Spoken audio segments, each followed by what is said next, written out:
नमस्कार दोस्तों, आज जिस मैं बात करने जा रहा हूँ वो 2024 के चुनाव को लेके। अब 2024 चुनाव के रिजल्ट भी आ चुके हैं और इसमें एनडीए को बहुमत मिल गया और इंडिया गठबंधन को उतनी सीटें नहीं मिली जो सरकार वो बना सके। इसमें से भारत में सबसे ज़्यादा चर्चा इस समय उत्तर प्रदेश में, क्योंकि उत्तर प्रदेश में सबसे बड़ी पार्टी 37 सीटें जीत के समाजवादी पार्टी बन गई और बीजेपी को 33 सीटें मिली।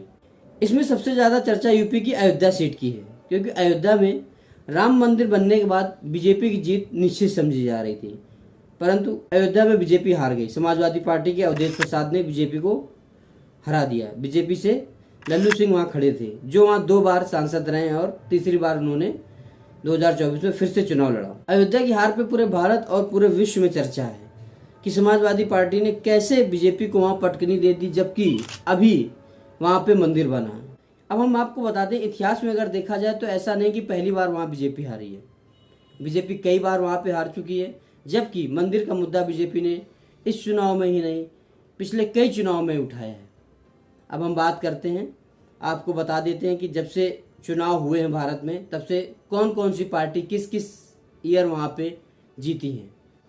देश में पहला चुनाव हुआ 1952 में और 1952 से लेकर 1971 तक यहाँ पे इंडियन कांग्रेस का कब्जा रहा। 1977 में यहाँ पहली बार अनंतराम जायसवाल जनता पार्टी से जीते, जिन्होंने कांग्रेस पार्टी के कैंडिडेट को हराया। 1980 में कांग्रेस से जयराम वर्मा फिर से जीत गए। 1984 के चुनाव में निर्मल खत्री कांग्रेस पार्टी से फिर एक बार जीत गए, जिन्होंने मित्र सेन यादव को सीपीआई के कैंडिडेट को हराया। 1989 के चुनाव में मित्र सेन यादव जीत गए, जो सीपीआई से थे, और इन्होंने निर्मल खत्री को अब हरा दिया। 1991 और 1996 के 2 चुनाव लगातार विनय कटियार ने बीजेपी से जीते। इन्होंने सीपीआई के मित्र सेन यादव को यहां से हराया। 1998 में फिर एक बार मित्र सेन यादव समाजवादी पार्टी से जीते, क्योंकि अब मित्र सेन यादव समाजवादी पार्टी में आ चुके थे। 1999 में दोबारा चुनाव होने के कारण विनय से यहाँ बीजेपी से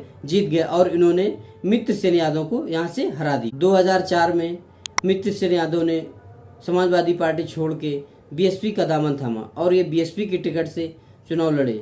इन्होंने लल्लू सिंह बीजेपी को हराया और एक बार फिर ये वहां से सांसद बने। 2009 के चुनाव में निर्मल खत्री ने कांग्रेस के मित्र सेन को मात दी। 2014 और 2019 में लल्लू सिंह यहाँ से सांसद रहे, जो बीजेपी के कैंडिडेट थे। इसके बाद 2024 में अभी अवधेश प्रसाद ने लल्लू सिंह को हरा दिया, जो तीसरी बार बीजेपी के अयोध्या से कैंडिडेट थे। अयोध्या में हार के कारण कुछ भी हो सकते हैं, पर इस चुनाव में कुछ चीजें सामने आई।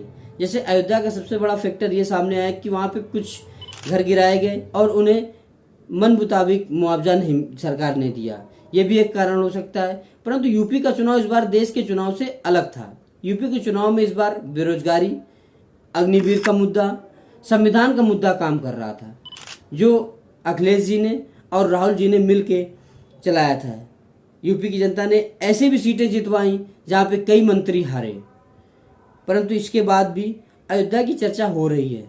अयोध्या की चर्चा होने के साथ साथ मुझे लगा कि ये बात भी बतानी चाहिए कि इतिहास के पन्नों में देखना चाहिए कि यहाँ बीजेपी कब कब हारी है।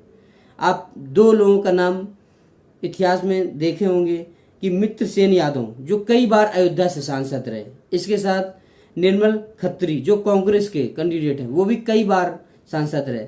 ऐसा नहीं पहली बार यहाँ पे अयोध्या में बीजेपी हारी है।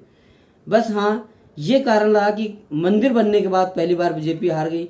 इन चीजों को गलत तरीके से नहीं लेना चाहिए, क्योंकि लोकतंत्र का यही सुंदरता है कि जनता जिसे जनार्दन चुनना चाहेगी उसे ही सीट पे बैठा लेगी। अगर आपको मेरी वीडियो अच्छी लगी हो तो वीडियो लाइक कर दीजिएगा, चैनल को सब्सक्राइब कर दीजिएगा। धन्यवाद।